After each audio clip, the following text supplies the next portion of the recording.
Hello everyone. So today I am going to show you all how I have made a API using .NET Core Web API, and I will explain how JWT is used in API security, and I'll demonstrate my API and I'll show how to acquire data from Postman, and I will add some of my recommendation in it. So here I have set it up the system using different codes. I have followed the videos of my Professor Nital Shah. She is very helpful in all means. She helped me a lot in completing this program and setting up all the system, which is displayed over here. So this is the home controller I have set up. These are some codes which I have created, which I have made. So here I'll show how I have done this startup startup.cs. Yeah, so here are the codes of some startup. Now what we have to do is we have to call a data from third party. So um, by calling data from third party, like data can be breached in between, so it is not that much safe. So we have to set up the authorization and authentication first. Like I have called data without setting up authorization and authentication, so it shows me a error. It shows me error that this data can't be this data cannot be retrieved on our software. Fine. So so that was not very trustworthy. Fine, when we pass authorization, and so that is not very trustworthy. So when we pass authorization, so and we set up the username, ID, or password, then that becomes trustworthy, and the data can be retrieved from any third party software, that can be called, extracted very easily. So here I have used some commands in this system startup software startup.cs. This is program.cs. I have set everything: main, build up, run, iHost builder, everything. This is the index, and here, wait a minute, system is taking time. Yeah, system is loading up.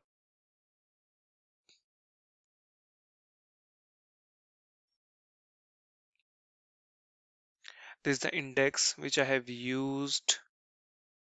Uh, Index, everything we can see, there is no error. I have debugged all the errors.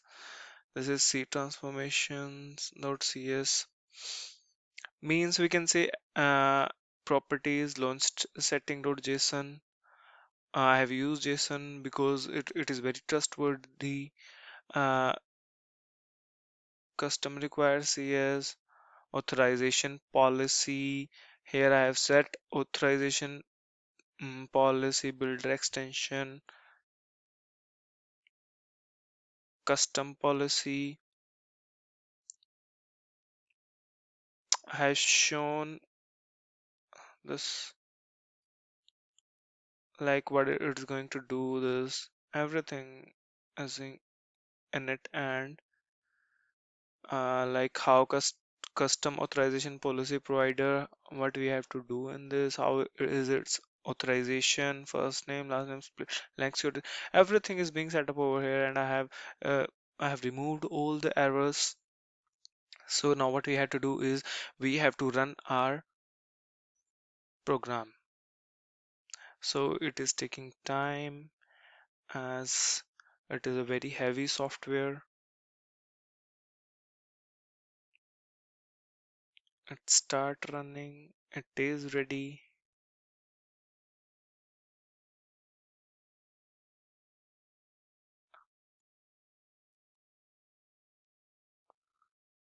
System is taking time. See, output has come.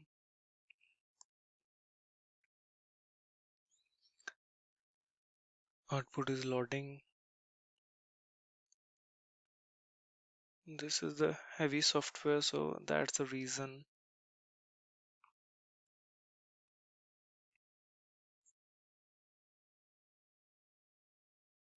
So this is my home page. Find how I can create. This is home page register. I can register here. I have already registered with this name, Karthik. Karthik registered.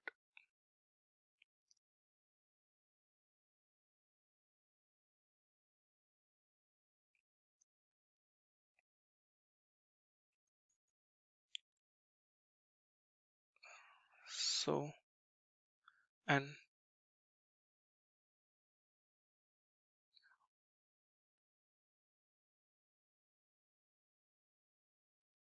let me do the login because it is showing error because I have already done it with my name. That's why it showed me the error. See, it came to home page.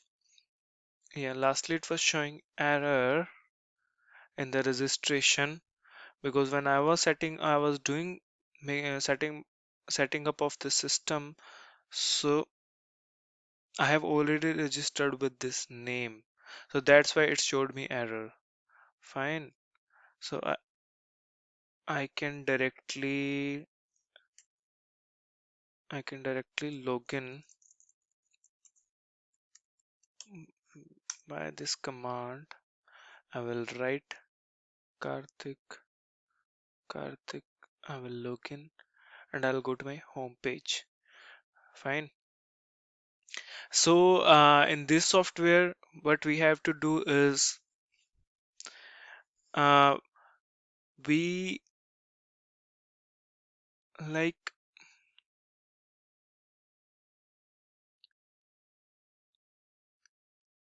I'll show you again.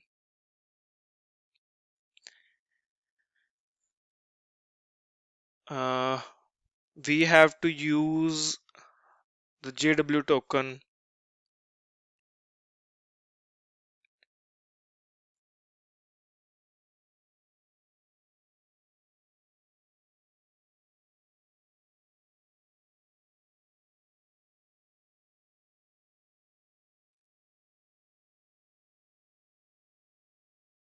So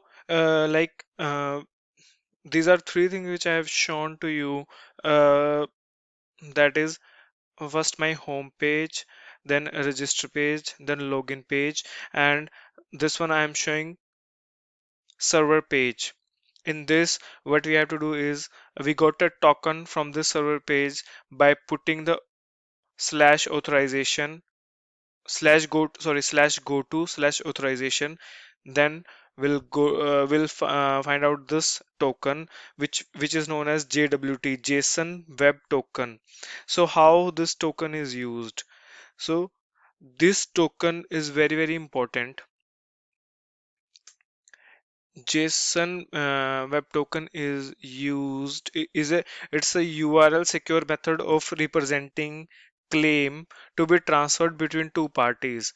The claims in a JWT are encoded as a JSON object that is used as the payload of a JSON web signature or as a JSON web encryption structure in plain text.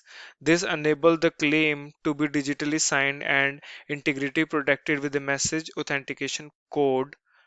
Because the token is signed, you can trust the information and its sources.